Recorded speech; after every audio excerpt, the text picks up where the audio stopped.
Welcome back, class. We are talking about today, still talking about World War One. We're talking about the United States in World War One because at first they were not in the war. They were neutral. They didn't really want to be in the war. And till there was a couple of things that happened. The sinking of Lusitania, it got support from America and the population of America. And then the Zimmerman telegram, and it was the last straw with the Zimmerman telegram. We'll get more into that here. And what it was Germany saying, "Hey," to Mexico, "Hey, if y'all help us get the United States here, we'll give you, when this war's over, we'll give you a piece of the United States. We'll give you back some of the land that you lost during the 1800s." So, anyway, that's what the United States in World War One. They came in, and it was very much needed for the Allied forces when the United States came, and that's what we're talking about today: the United States in World War One. So, and although World War One began in 1914, the United States, like I said, did not join the war until 1917. It was 3 years later. And the impact of the United States joining the war was really significant. It helped the Allied forces with firepower, with resources, soldiers, and it helped tip the balance of the war in favor of the Allies. Late joining the war. Although World War I began in 1914, the United States did not join the war until 1917. The impact of the United States joining the war was significant. The additional firepower, resources, and soldiers of the U.S. helped to tip the balance of the war in favor of the Allies. All right, so like I said, remaining neutral. The United States had remained neutral. They had a policy of neutrality, right? And many people in the U.S. saw the war as a dispute between old world powers. It didn't have anything to do with them. So they would try to stay out of this war. Public opinion on the war was often split because there's so many immigrants that's in the United States. They had ties to both sides. So they wanted to remain neutral until a few different things happened. Remaining neutral. When war broke out in 1914, the United States had a policy of neutrality. Many people in the U.S. saw the war as a dispute between old world powers that had nothing to do with them. Also, public opinion on the war was often split as there were many immigrants who had ties to both sides. All right. In 1915, the Germans sank, it was a passenger ship, it was a cruise ship called the Lusitania. All right. And there's 159 Americans on board. The public opinion in the United States towards the war, it started changing. All right. It started swaying towards, hey, maybe we should join this war. They just killed some innocent Americans here. And not only that, not only killed those innocent Americans, they killed 1,198 innocent passengers on board the Lusitania. So when the United States finally entered the war, the cry, "Remember the Lusitania," was used on recruitment posters and to unite the people against the Germans. Sinking of the Lusitania. When the Germans sank the Lusitania in 1915, a passenger ocean liner with 159 Americans on board, the public opinion in the United States toward the war began to change. This act killed 1,198 innocent passengers. When the United States finally entered the war 2 years later, the cry, "Remember the Lusitania," was used on recruitment posters and to unite the people against the Germans. All right, so that was one of the things that happened. Another thing was the Zimmerman telegram. In January of 1917, the British, they intercepted and decoded a secret telegram that was sent from the German Foreign Secretary, Arthur Zimmerman, to the German ambassador in Mexico. And it proposed, hey, Mexico, you come be our friend. You come ally with us, with Germany against the United States.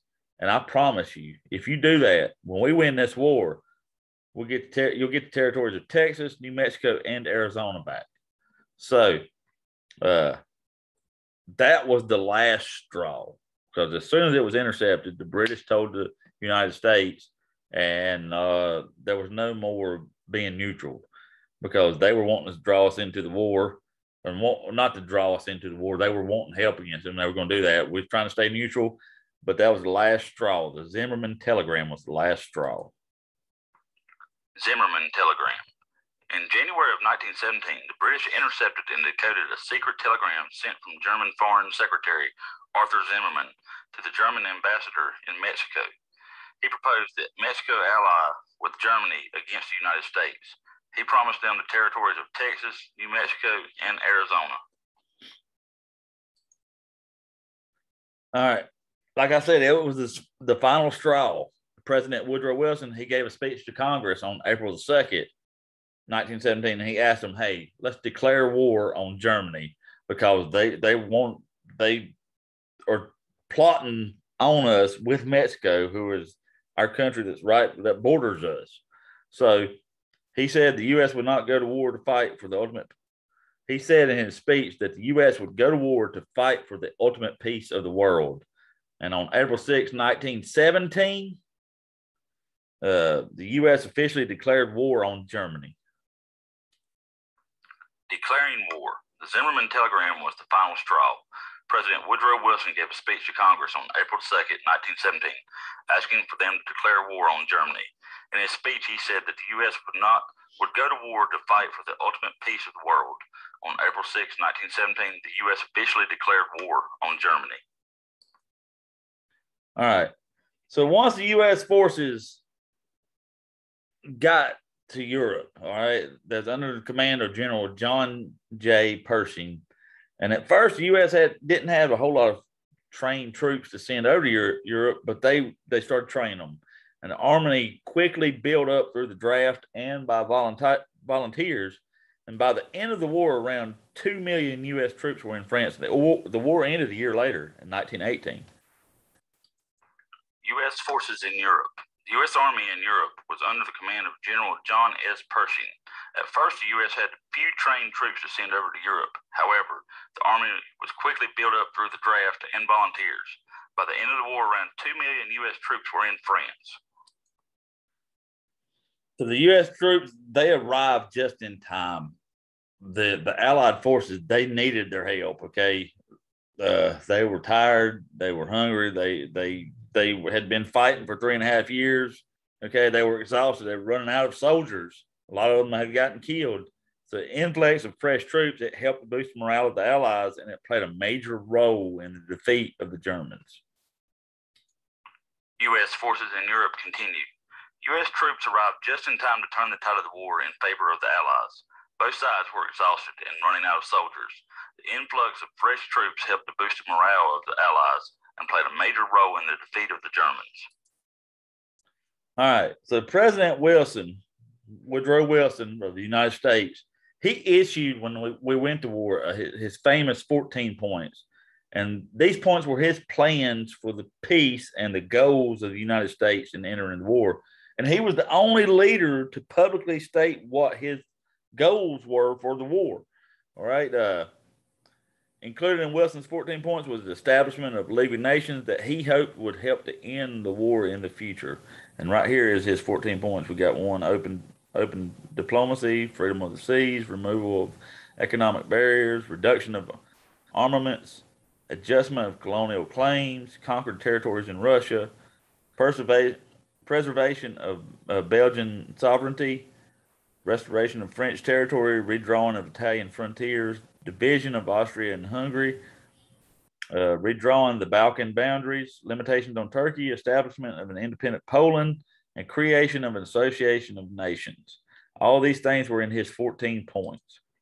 Wilson's 14 points. After entering the war, President Wilson issued his famous 14 points. These points were his plans for peace and the goals of the United States in entering the war. Wilson was the only leader to publicly state his war aims. Included in Wilson's 14 points was the establishment of a League of Nations that he hoped would help to end the war in the future. All right. So after the war, after Germany was defeated, President Wilson pushed for his 14 points to be followed by the rest of Europe and the Allies. He wanted all of Europe to be able to recover quickly because there was lots and lots of damage to the economy and to the cities, and the cities were destroyed. So he wanted them to be able to recover quickly, but France and Britain disagreed. They wanted harsh reparations on Germany in the Treaty of Versailles, and they got that. All right. I mean, they paid, I don't know. remember the exact number, but it was some crazy number.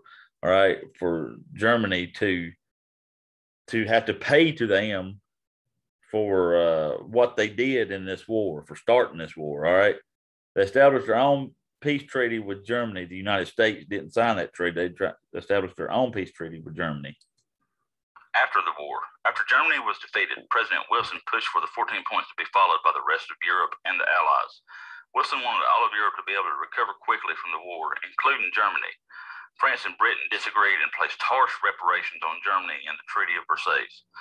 The United States did not sign the Treaty of Versailles, but established their own peace treaty with Germany. All right, our comprehension questions. Who was the president of the United States during World War I? Was it A, Woodrow Wilson, B, Abraham Lincoln, or C, George Washington? It was A, Woodrow Wilson. We've been talking about him a lot with the 1900s to 1920s. He was the president during several things, including World War I. Ding, ding, ding. We have a winner. Number 2, what was the Lusitania? A, was it T, B, a passenger ship sunk by the Germans, or C, nothing? It was B, a passenger ship sunk by a German submarine, and we'll get more into depth with that and talk about that later. Ding, ding, ding. We have a winner. Number 3, what event was the final straw that forced the U.S. to enter World War I? The final straw, was it the sinking of the Lusitania? Was it the assassination of Franz Ferdinand, or was it the Zimmerman telegram? It was C, the Zimmerman telegram. It was a telegram sent from Germany to the German ambassador in Mexico saying, hey, we want to ally with Mexico. And we'll give them, if we win this war, we'll give them certain lands in the United States. No, we wasn't having that, though. Ding, ding, ding.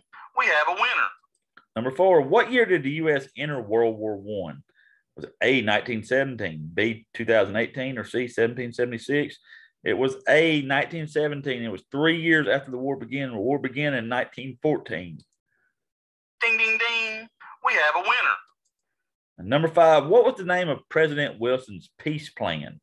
Was it A, the Zimmerman letter, B, the 14 points, or C, Mr. Sean? It was B, 14 points. He had 14 points. It was his outline of the goals for the U.S. in this war. Ding, ding, ding. We have a winner. And that is it for right now. I will see you all next time. You all have a very good day. And I'll see you next time.